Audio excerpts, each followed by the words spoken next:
La machine de guerre russe est à court de carburant et à court de blindés.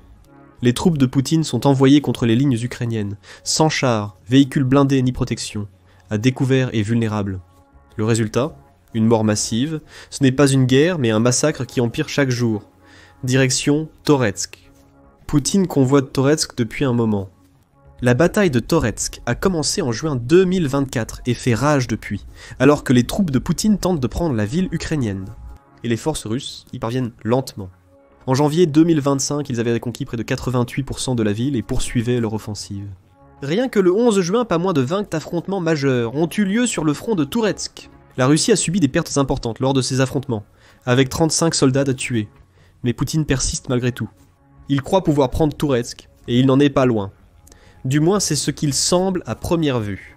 En réalité, les avancées de Poutine vers Toretsk sont bloquées pour une raison simple. La Russie n'a plus de véhicules blindés pour soutenir ses troupes dans la région, selon nos informations. Eh bien, le 6 juillet, British Broadcasting Corporation Ukraine a rapporté les propos du chef d'état-major du bataillon des systèmes sans pilote Spala d'Ukraine, opérant sous le nom d'appel Perepal. Un chef a déclaré que la Russie n'utilise plus de blindés à Toretsk depuis longtemps. Selon Perepal, aucune attaque blindée n'a été observée depuis environ 45 jours. Au lieu de cela, Poutine a dû recourir à une tactique qui lui a coûté des centaines de milliers de soldats depuis le début de l'invasion. Les attaques principales sont des assauts de chair à canon par groupe de 2 ou 3, explique Perepal.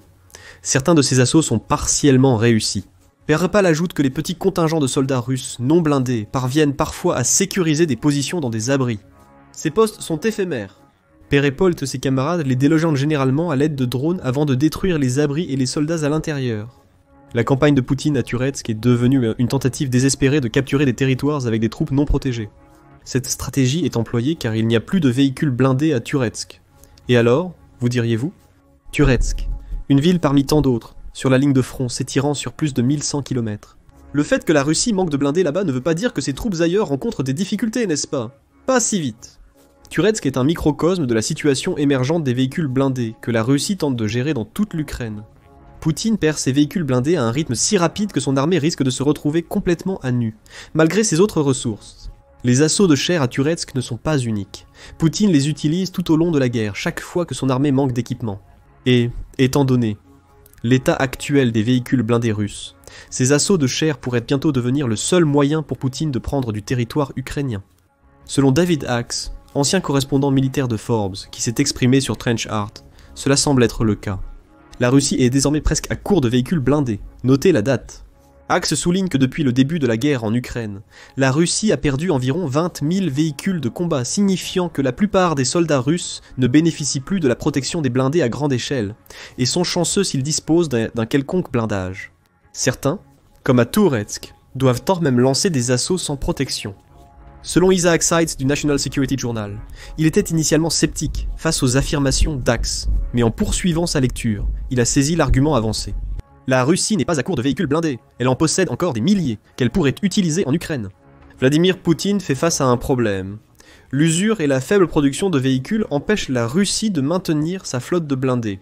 La Russie aurait besoin d'une flotte plus importante pour progresser significativement en Ukraine, car elle a subi d'énormes pertes.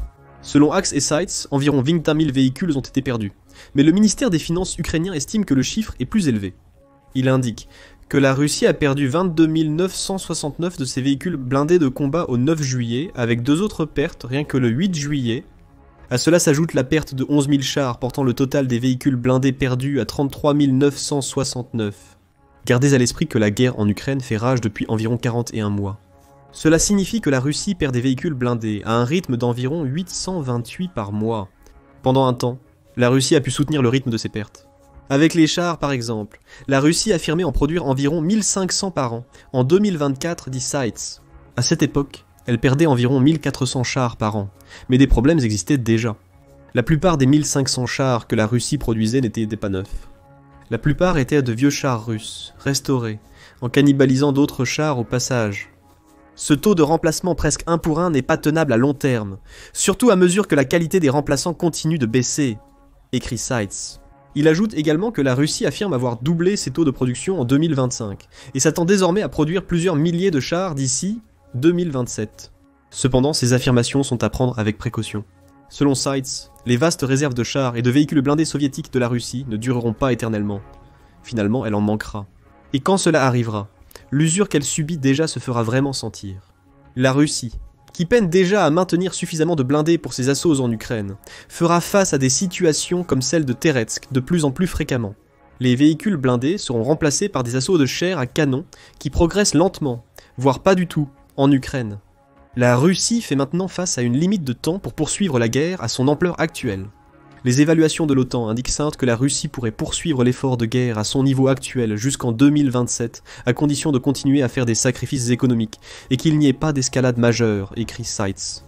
Cependant, des analystes préviennent que la Russie pourrait manquer de chars d'ici 2026, si les pertes actuelles persistent et si la remise à neuf des anciens modèles devient impossible. Malgré la capacité de la Russie à réprimer la dissidence intérieure et à poursuivre le combat, les coûts d'opportunités économiques, politiques et militaires augmentent constamment. Pour faire court, la situation est simple. La situation des véhicules blindés de la Russie est déjà critique, et elle ne fera qu'empirer à partir de maintenant. Qu'est-ce que cela signifie pour la Russie ? Commençons par les assauts de chair à canon, que nous avons déjà mentionnés. Comme nous l'avons dit plus tôt, ces assauts ne sont rien de nouveau pour Poutine. Déjà en janvier 2024, CNN rapportait ce qu'elle appelait les assauts de chair à canon incessants de la Russie, qui sont conçus pour épuiser l'Ukraine en obligeant ses troupes à dépenser des munitions. Le concept est simple, Poutine ne se soucie pas de ses soldats, les envoyant par vagues, souvent sans protection, pour servir de chair à canon. Plus l'Ukraine inflige de pertes, plus elle utilise de munitions. Les assauts russes finissent par réussir. La progression de Poutine n'est pas due à sa supériorité tactique, mais à sa volonté de sacrifier des milliers de soldats pour atteindre ses objectifs. Le mépris de Poutine envers ses soldats était déjà flagrant en 2024. Personne ne les évacue, personne ne les emmène, a déclaré à CNN en janvier 2024 un tireur d'élite nommé BSS. On a l'impression que les gens n'ont pas de mission précise, ils y vont juste pour mourir. 7 mois plus tard, de plus en plus de soldats ukrainiens évoquaient aux médias cette tactique brutale des Russes. L'un d'eux était le lieutenant-colonel Anton Bayev, qui sert dans la brigade Kartia de la garde nationale ukrainienne. En juillet 2024, il a déclaré à la British Broadcasting Corporation: les Russes utilisent ces unités principalement pour localiser notre matériel de tir et épuiser nos unités de manière constante. Nos hommes tiennent leur position malgré les attaques répétées de l'ennemi, jusqu'à 5 fois par jour. C'est très éprouvant physiquement et psychologiquement de devoir constamment les repousser. En février 2025, la situation des troupes russes ne s'est guère améliorée. Selon United 24, Poutine aurait commencé à utiliser une nouvelle pratique ce mois-là. Il avait commencé à renvoyer au combat ce que United 24 appelle les blessés ambulants. Ces soldats blessés, qui auraient dû être hospitalisés pour guérir, étaient plutôt déployés dans des assauts en vagues humaines, où ils étaient quasiment sans défense. Juste plus de corps chauds, titubants, jusqu'à ce qu'ils encaissent quelques balles ukrainiennes. Ces assauts de chair ont fait des ravages. Mi-juin, la Russie a franchi le cap du million de pertes, son bilan le plus lourd dans un conflit unique depuis les combats brutaux et d'usure de la Seconde Guerre mondiale. La Russie commence à manquer de blindés. Elle en a actuellement assez pour soutenir de petites attaques contre le territoire ukrainien. Mais, comme l'ont souligné Axe et Seitz, cela ne peut durer que tant que la Russie en dispose. Des stocks d'équipements de l'époque soviétique qu'elle restaure pour les envoyer sur le front. Lorsque cet équipement sera épuisé, les blindés seront encore plus rares. Poutine ne freinera pas ses attaques. Le million de pertes subies par la Russie lors de son invasion pourrait finalement paraître dérisoire en comparaison de ce qui l'attend. Ce premier million est mort alors que la Russie avait beaucoup de blindés. Beaucoup d'autres, qui auraient survécu aux contre-attaques ukrainiennes par le passé, seront engloutis dans la machine à broyer de Poutine, une fois les blindés épuisés. La Russie a subi la perte d'au moins 20 000 véhicules blindés durant les combats en Ukraine, comme mentionné précédemment. Et peut-être même plus si l'on en croit le ministère des Finances ukrainien. Ces pertes massives ont déjà un impact significatif sur les troupes russes, ce qui laisse présager un avenir sombre pour la Russie. Touresk n'est qu'un exemple parmi d'autres de chars manquant de blindage, comme rapporté par Texti en février. Prenons l'exemple des ânes. La Russie en a mobilisé, ainsi que quelques chevaux, pour transporter du matériel pendant la guerre en Ukraine. Selon Texti, la Russie tente de normaliser cette situation. Viktor Sobolev, un lieutenant général russe, déclare qu'il y a actuellement de grandes difficultés à approvisionner les unités et sous-unités, y compris les unités et groupes d'assaut, en munitions, matériel militaire et nourriture. Il est courant d'utiliser des ânes, des chevaux, etc. pour approvisionner le front en munitions et autres biens. Sobolev a involontairement révélé que la Russie manque de véhicules pour transporter le matériel, ce qui cause de grandes difficultés.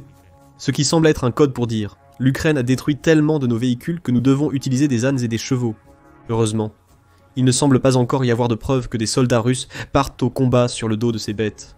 Mais elle gère autrement sa crise de blindés, envoyant des soldats au combat dans des voitures compactes. Texti a également rapporté cela en février, partageant des photos de soldats russes conduisant ce qui semble être une Jaguliste en Ukraine. Ce sont des voitures compactes datant de l'époque soviétique qui n'ont jamais été conçues pour être utilisées sur le champ de bataille. Ce ne sont même pas des voitures neuves. La Russie envoie des soldats au combat dans des véhicules considérés comme inférieurs depuis des décennies, qui ne sont guère plus que de la chair à canon face aux drones et à l'artillerie ukrainien. Forbes a rapporté des informations similaires, Axe ayant indiqué en mars que la Russie utilisait également des véhicules du Hitold Fortune.